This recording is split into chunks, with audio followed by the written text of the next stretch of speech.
What if the most powerful antidepressant intervention available to you wasn't a pill, but your next meal?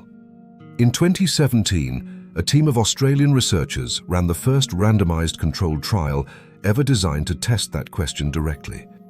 It's called the SMILES trial, and the results reshaped how an entire field thinks about food and mental illness. Here's how it worked. The researchers recruited 67 adults, all diagnosed with moderate to severe major depression. Not people who were just feeling a bit low.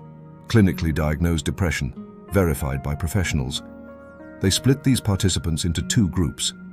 One group received 7 one-on-one sessions with a clinical dietitian who guided them toward a modified Mediterranean-style diet. Whole grains, vegetables, fruit, legumes, fish, olive oil, nuts. Real food, not supplements. Not a pill. The other group received social support instead. Regular friendly meetings, same length, same frequency, but focused on conversation and connection rather than food. 12 weeks later, both groups were assessed using a standardized depression rating scale used in clinical psychiatry worldwide. Here's the number that made this study famous.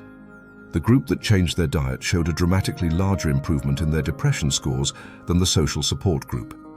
The statistical effect size here, what researchers call Cohen's d, was 1.16. To put that in perspective, an effect size above 0.8 is generally considered large in psychological research. But raw statistics can feel abstract. Here's the number that makes it real. Nearly a third of the people in the dietary group, 32%, met the clinical criteria for full remission from their depression by the end of the 12 weeks. In the social support group, that number was 8%, 4 times the remission rate, from diet alone.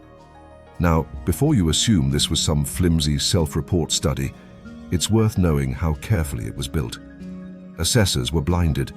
The people scoring participants' depression didn't know which group each person was in. But here's the twist nobody expected. The researchers even ran sensitivity analyses to check whether missing data from dropouts could have skewed the results. It didn't. So, case closed, diet cures depression? Not so fast.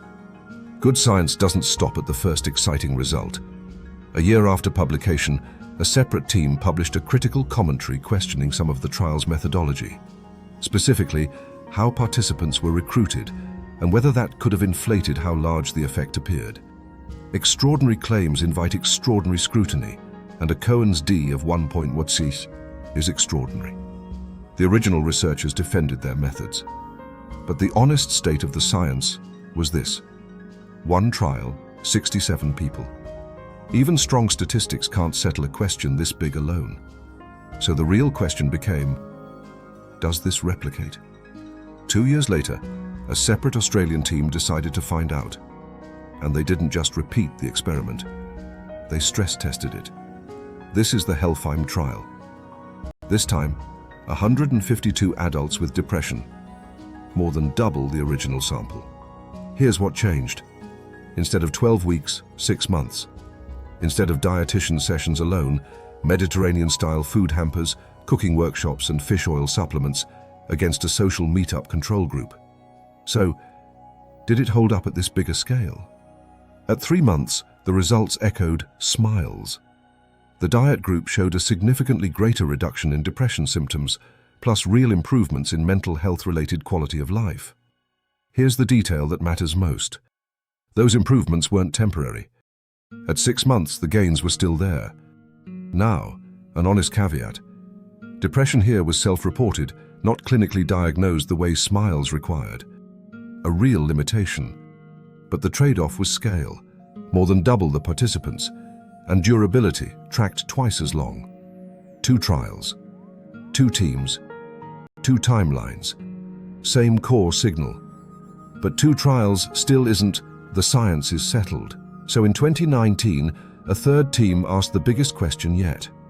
What happens when you pool everything? Joseph Firth and colleagues gathered every randomized controlled trial on diet and mental health they could find. 16 trials in total, covering nearly 46,000 people combined. And here's the headline finding.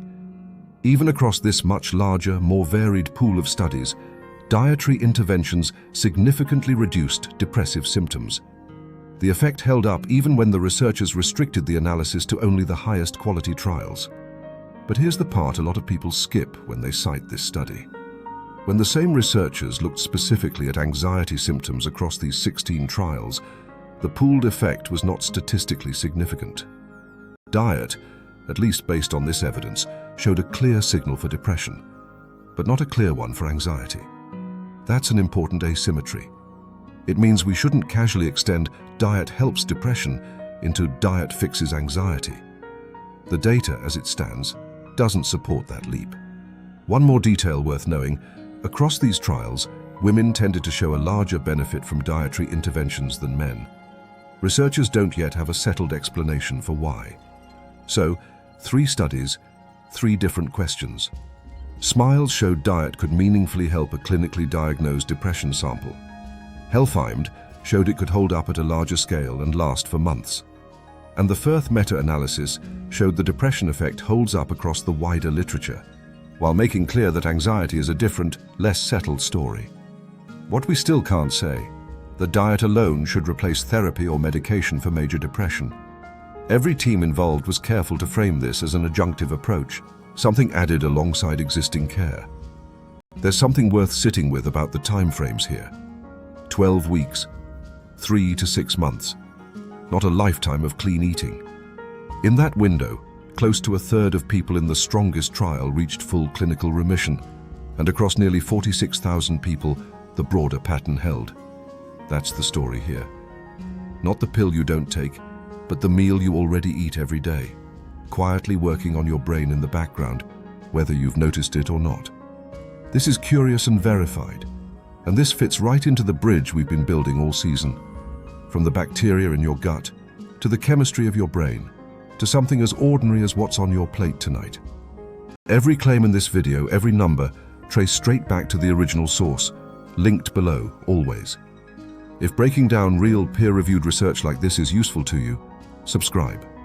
Next episode, we look at something that sounds completely unrelated to your mood: antibiotics, and why the connection might surprise you.